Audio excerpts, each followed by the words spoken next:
নমস্কার বন্ধুরা, কৃষক বন্ধু প্রকল্প নিয়ে আজকে একটি বড় আপডেট উঠে এসেছে। তো আপনি যদি পশ্চিমবঙ্গের একজন কৃষক হয়ে থাকেন এবং কৃষক বন্ধু এবং পিএম কিষাণ যোজনার টাকা পেয়ে থাকেন, তাহলে কিন্তু এই মুহূর্তে ভিডিওটি আপনার জন্য খুবই গুরুত্বপূর্ণ হতে চলেছে। কারণ কৃষকদের জন্য সামনে এসেছে একাধিক বড় আপডেট, আর এর মধ্যে এমন কিছু বিষয় রয়েছে যেগুলো নিয়ে কৃষকদের মনে চলছে প্রচুর জল্পনা। কৃষক বন্ধু প্রকল্পে ভেরিফিকেশন শেষ হলে ঠিক কাদের ব্যাংক অ্যাকাউন্টে টাকা আসবে? পিএম কিষাণের টাকা পান মানেই কি কৃষক বন্ধুর টাকা পাবেন, নাকি দুটি প্রকল্পের ক্ষেত্রে রয়েছে সম্পূর্ণ আলাদা নিয়ম? আর সবচেয়ে বড় প্রশ্ন হলো যে পিএম কিষাণের 6,000 টাকা কি ভবিষ্যতে বাড়তে পারে? 9,000 টাকা হবে নাকি 12,000 টাকা? এই বিষয়ে কি আপডেট রয়েছে সেটাও পরিষ্কারভাবে জানতে পারবেন আজকে। তার সঙ্গে জানতে পারবেন টাকা পাওয়ার আগে কোন বিষয়টি যাচাই করতে হবে। তাই ভিডিওটি কিন্তু একদমই স্কিপ না করে শেষ পর্যন্ত দেখবেন।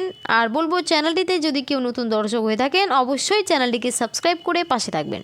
চলুন দেরি না করে ভিডিওটি শুরু করছি। দেখুন, বলেছে এবার এই কৃষকরা টাকা পাবে প্রথম কিস্তি।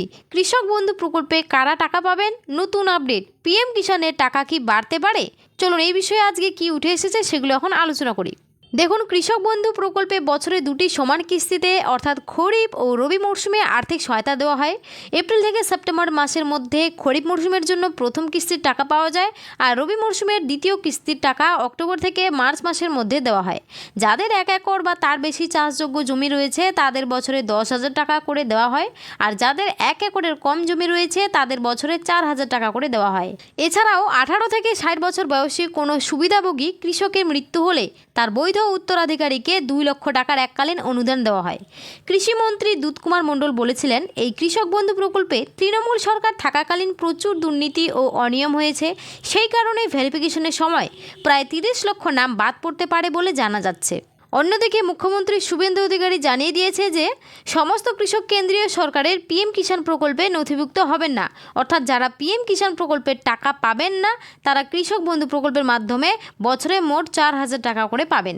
তবে আরও একটি বিষয় আলোচনা হচ্ছে, শোনা যাচ্ছে যে সমস্ত কৃষক বন্ধু এবং পিএম কিষাণ এই দুই প্রকল্পেই অন্তর্ভুক্ত হবেন তাদের মধ্যে যারা আগে 4,000 টাকা করে পেতেন তারা 6,000 টাকা করে পেতে পারেন।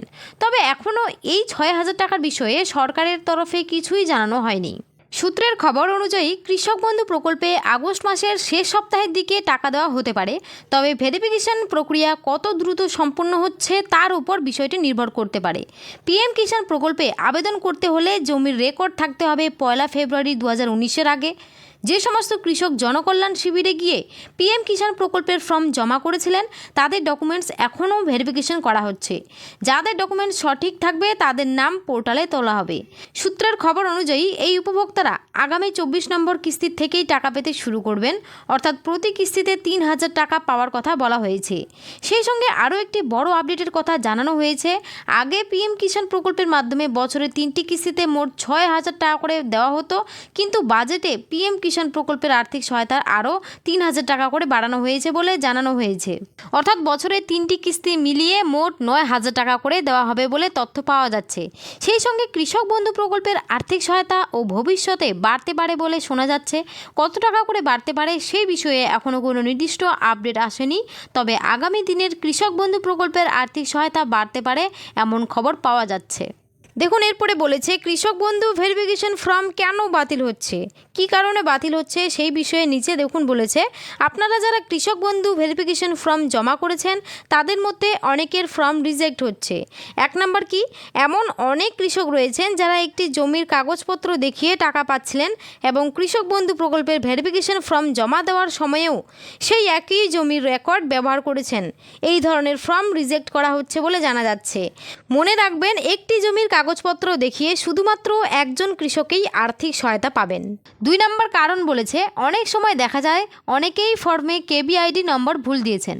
3 নম্বরে বলেছে, এছাড়াও একটি জমির দলিলে পরিবারের একাধিক ব্যক্তির নাম রয়েছে কিন্তু জমি রয়েছে একটি। সেই একই জমির রেকর্ড দেখে যদি একাধিক ব্যক্তি টাকা নিয়ে থাকেন তাহলে ভেরিফিকেশনের সময় তাদের নাম বাদ যেতে পারে। ভেরিফিকেশন শুরু হওয়ার আগে কৃষি অফিস, ব্লক অফিস কিংবা পঞ্চায়েতে কৃষকদের নাম লিস্ট দেওয়া হয়েছিল, কিন্তু সেই তালিকা তালিকায় থাকা অধিকাংশ ফর্ম জমা করেননি। এর প্রধান কারণ অনেক কৃষকের নিজের নামে জমি কাগজপত্র নেই, আবার এমন অনেক ব্যক্তির নাম ও তালিকাও ছিল যারা ইতিমধ্যে মারা গেছেন, তাদের নামেও লিস্ট থেকে বাদ যাচ্ছে বলে জানা যাচ্ছে। তারপরে দেখুন বলেছে পিএম কিষাণের টাকা এবং কৃষক বন্ধুর টাকা কি একসঙ্গে পাওয়া যাবে? এই বিষয়ে বলেছে এই প্রশ্নটি এখনও বহু কৃষকের, কিন্তু এই বিষয়ে চূড়ান্ত সরকারের নির্দেশিকা না আসা পর্যন্ত নিশ্চিতভাবে বলা যাবে না যে প্রত্যেক কৃষক একই সঙ্গে দুই প্রকল্পের সুবিধা পাবেন কি পাবেন না। যোগ্যতা তালিকা এবং সরকারি নিয়মের উপর বিষয়টি নির্ভর করবে, তাই সোশ্যাল মিডিয়ায় শুধু কোনো পোস্ট দেখে নিশ্চিত হয়ে যাবেন না।